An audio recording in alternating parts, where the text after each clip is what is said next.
আইএসএলটা হচ্ছে, এটা অলরেডি সবাই খবর পেয়ে গেছে যে আইএসএল হতে পারে, জানুয়ারির লাস্ট উইক থেকে আইএসএল শুরু হতে পারে। কিন্তু আইএসএল শুরু হওয়ার পরও ইন্ডিয়ান ফুটবলে এক বিরাট বড় ধস নেমে এসেছে। সেই ধসটা কি ফুটবল সিটি গ্রুপ যারা ছিল, যারা আমাদের ইন্ডিয়ান ফুটবলে ইনভেস্ট করত, মুম্বাই সিটি এফসিকে ইনভেস্ট করতো, ইনভেস্টার ছিল ফুটবল সিটি গ্রুপ, তো তারা মুম্বাই সিটি থেকে সরে দাঁড়ালো। তো বন্ধুরা, মুম্বাই সিটি থেকে ফুটবল সিটি গ্রুপ সরে দাঁড়ানোর কারণ কি, আমি এই ভিডিওতে সম্পূর্ণ আলোচনা করব। তার আগে আমার চ্যানেলে যদি কেউ নতুন এসে থাকো, চ্যানেলটি সাবস্ক্রাইব করে নাও, কারণ এখানে তোমরা ফুটবল রিলেটেড ভিডিও আপডেট পেতে থাকবে। তো প্লিজ সবাই চ্যানেলটি সাবস্ক্রাইব করে নাও। তোমরা সাবস্ক্রাইব করলে আমি একটু হেল্পফুল হই, যাতে আমি এরকম ইন্ডিয়ান ফুটবল রিলেটেড কন্টেন্ট আরও তোমাদের সামনে নিয়ে আসতে পারি। তো প্লিজ সবাই চ্যানেলটি সাবস্ক্রাইব করে আমাকে সাহায্য করো। তো বন্ধুরা, আইএসএল হচ্ছে, এটা ভালো খবর। আইএসএল হচ্ছে, আমরা হয়তো জানুয়ারির লাস্ট উইক থেকে আমরা আইএসএল দেখতে পাবো। এটা ভালো খবর, মানে ধুকানি থেকে যে আইএসএল হবে কি হবে না, হবে কি হবে না, তো তার হাত থেকে আমরা রক্ষা পেয়েছি যে আইএসএলটা হবে। কিন্তু তারপরেও আমাদের ইন্ডিয়ান ফুটবল ইতিহাসে এখন যে খারাপ অবস্থায় আছে, তো তার থেকেও বেশি খারাপ অবস্থায় পৌঁছে গেল। আমাদের ইন্ডিয়ান ফুটবল মাটিতে মেশে গিয়েছিল, তো এখন মাটির তলায় ঢুকে গেছে আমাদের ইন্ডিয়ান ফুটবল। কারণ আমাদের ইন্ডিয়ান ফুটবলের এক বিরাট বড় ইনভেস্টার, যারা ফুটবলের প্রতি ইনভেস্ট করে, ফুটবলকে ডেভেলপ করার জন্য তারা আসে, যাদের কাছে ম্যানচেস্টার সিটির মতো ক্লাবে ইনভেস্ট করে, তারা টাকা লাগায়। তো সেই সিটি ফুটবল গ্রুপ আমাদের ইন্ডিয়ান ফুটবলেও এসেছিল ইনভেস্ট করার জন্য, মুম্বাই সিটির হয়ে এসেছিল। আর শুধু ম্যানচেস্টার সিটি, মুম্বাই সিটি তা না, তাদের কাছে প্রায় টপ 5-6টা ক্লাব রয়েছে, আর আরও তো ক্লাব আছে, কিন্তু টপ 5-6টা ক্লাব রয়েছে তাদের কাছে, যে তারা সেই ক্লাবের প্রতি ইনভেস্ট করে ভালো টিম বানায়।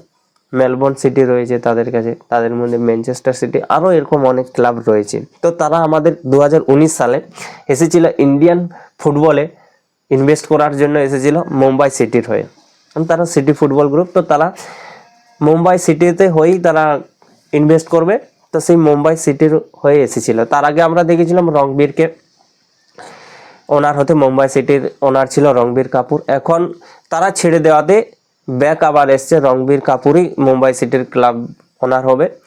কিন্তু রণবীরের আন্ডারে যেরকম মুম্বাই সিটি ছিল, তার থেকে বেটার আমরা দেখেছি যখন থেকে ফুটবল সিটি ফুটবল গ্রুপ যখন থেকে মুম্বাই সিটির হয়ে ইনভেস্ট করা শুরু করেছে, তো সেখানে বেটার একটা টিম দেখতে পেয়েছি মুম্বাই সিটির।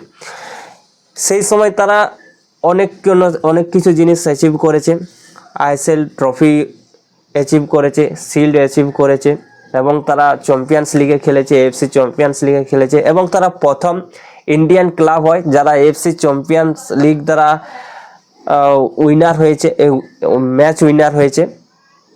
চ্যাম্পিয়ন লিগ উইনার হয়নি, ম্যাচ উইনার হয়েছে প্রথম টিম। এবং তাদের কাছে তখন দারুণ প্লেয়ার ছিল, মেহতাব সিং, আপুয়া, লালিন জুয়েলওয়ালা, ছান্তে, মুর্দাতা ফল, আহমদ জাহুর মতো প্লেয়ার ছিল।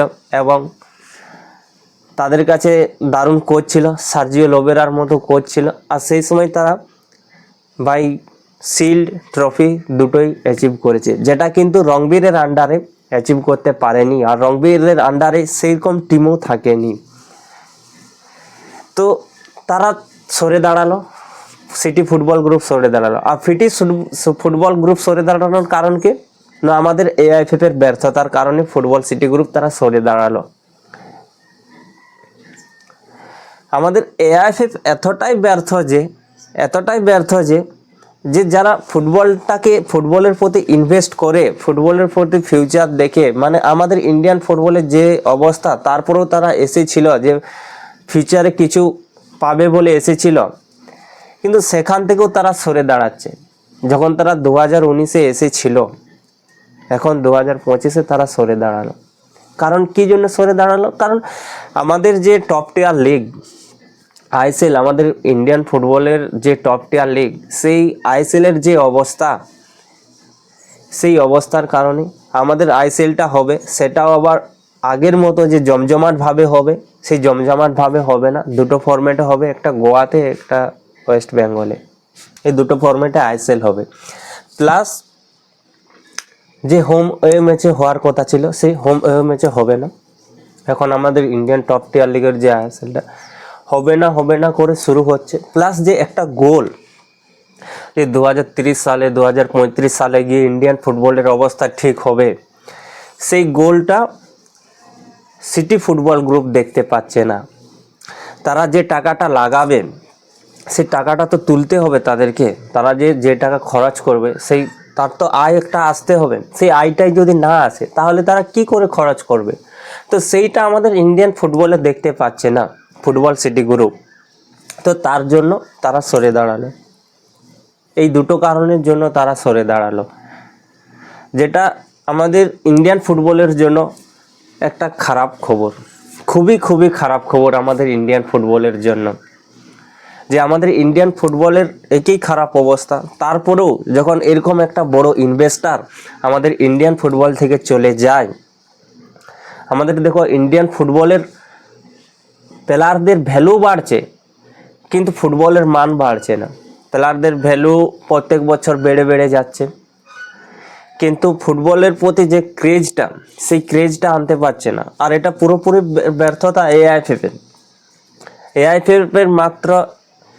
তোমার যদি লিডারটা ঠিক না থাকে, তোমার গ্যাংটা পুরোপুরি শেষ হয়ে যাবে। তো সেই সেম অবস্থা ইন্ডিয়ান ফুটবলের হতে চলেছে।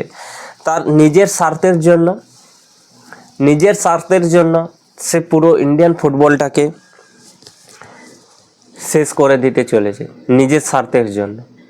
আর তো ভাই 2027 সাল পর্যন্ত কোনো ইলেকশন হবে না, এটা পুরোপুরি জানিয়ে দিয়েছে। 2027 সাল পর্যন্ত কোনো ইলেকশন হবে না, মানে আরও ইন্ডিয়ান ফুটবলের কি অবস্থা হতে পারে একবার ভেবে দেখো। আমরা ভেবেছিলাম হয়তো 2026 সালে ইলেকশন হবে, ইলেকশনে তারপরে আমরা অন্য কাউকে এফএফ প্রেসিডেন্ট হিসাবে দেখতে পাবো। কিন্তু 2027 সাল পর্যন্ত কোনো ইলেকশন হবে না। এখন বর্তমানে যে প্রেসিডেন্ট আছে সেই থাকবে, এবং তার আন্ডারে আমাদের ইন্ডিয়ান ফুটবল যে শেষ হয়ে গেছে, এবং সে যদি 27 সাল পর্যন্ত থাকে, তাহলে আরও ইন্ডিয়ান ফুটবলের কি অবস্থা হতে চলেছে একবার ভেবে দেখো। পুরোপুরি ইন্ডিয়ান ফুটবলটাকে সে শেষ করে দিয়ে পরেই যাবে, পুরোপুরি শেষ করে দিয়ে পরেই যাবে। তো আশা করছি আইএসএলটা আমরা দেখতে পাবো জানুয়ারির লাস্ট উইক থেকে। তো এরকমই ইন্ডিয়ান ফুটবল নিয়ে ডিসকাস পেতে বা ইন্ডিয়ান ফুটবলের আপডেট পেতে তোমরা চ্যানেলটি সাবস্ক্রাইব করে রাখতে পারো, কারণ এই চ্যানেলে আমি ইন্ডিয়ান ফুটবল রিলেটেড আপডেট দিতে থাকি। আর ভিডিও ভালো লাগলে অবশ্যই একটা লাইক করে দেবে, যাতে আমি ভিডিও বানাতে মোটিভেটেড পাই। তো অবশ্যই একটা লাইক করে দেবে। তো দেখা হচ্ছে পরের ভিডিওতে, ততক্ষণ পর্যন্ত সবাই সুস্থ থাকো, ভালো থাকো, জয়।